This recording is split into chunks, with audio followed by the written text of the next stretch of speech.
दलित समाज पक्षर जिलापाल जरिया राष्ट्रपति को दाबीपत्र प्रदान।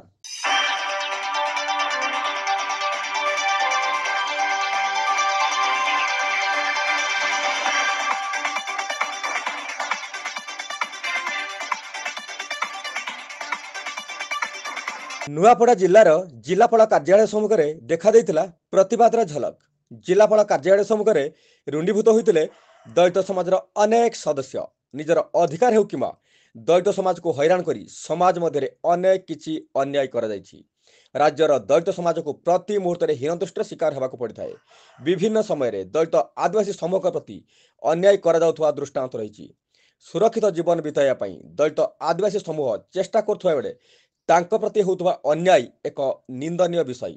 यार एक ज्वलंत प्रमाण जे ओडिशा जड़े दलित वरिष्ठ प्रशासन अधिकारी विष्णुपद सेठी विरुद्ध में कौन अभियोग न थी पदरू हटाईदेवा एवं तांको विरुद्ध सीबीआई तदंत करने नाम हैरान करने प्रयास एक दलित समाज पर अत्याचार करा जायछि। यार प्रतिवाद रे नुआपड़ा जिलार दलित समाज आज एकत्रित होई यार घोर निंदा करने सहित दलीय समूह प्रति होउथुवा अन्याय अत्याचार पूर्णछेद पकाइबा अंटा भिड़ी बाहर दृश्य आज नुआपड़ा जिले में भिन्न एक परिवेश सृष्टि करिछि।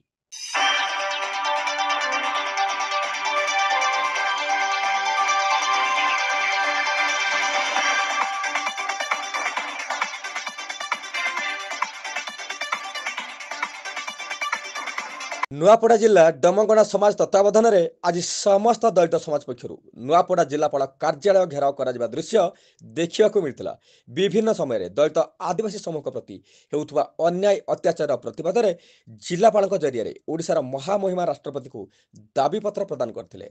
समाज स्रोत दलित आदिवासी समूह अनेक किछि अन्याय अत्याचार सामना करने पड़ुछि। दलित समाज हीन मनोवृत्तिर चक्रांत निजर अधिकार को क्षीण कर प्रयास करी दलित समूह को सबुबले निम्न पाहे रखिबार प्रयास अति निंदनीय होइथिबा बेले समाजर मुख्य स्रोत सामिल करा जिबा दलित समूह को पई प्रतिबंधक सृष्टि हेउछि। राज्यर प्रत्येक स्थान में किछि ना किछि दलित आदिवासी समूह को उपरे अन्याय अत्याचार करा जायछि।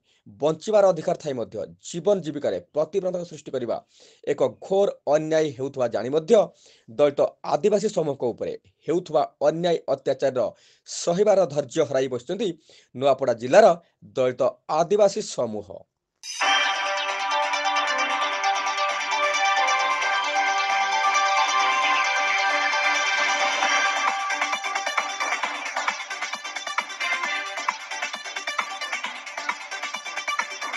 आज नुआपड़ा जिलापाल कार्यालय सम्मुख में समस्त नागरिक मिलित भाव में एक स्मारक पत्र महामहिमा राष्ट्रपति उद्देश्य रे जिलापाल को दि जायछि।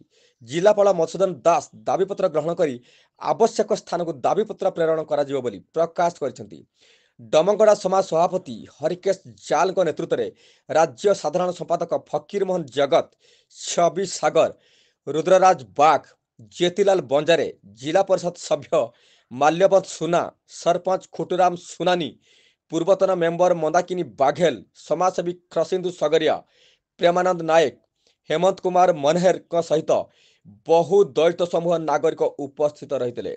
दलित आदिवासी समूह को उपरे होउथुवा अन्याय अत्याचार को तुरंत समाधान करी दलित समाज का अधिकार को बंचाई रखिया महामहिमा राष्ट्रपति को देइथुवा दाबीपत्र उपरे भरसा रखिछन्ति दलित आदिवासी समूह।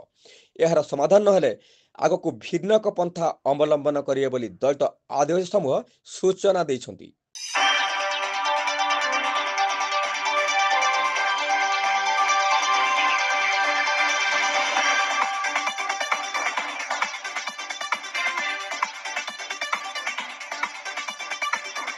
नुआपड़ारू लोकनाथ पटेल का रिपोर्ट, एबी न्यूज।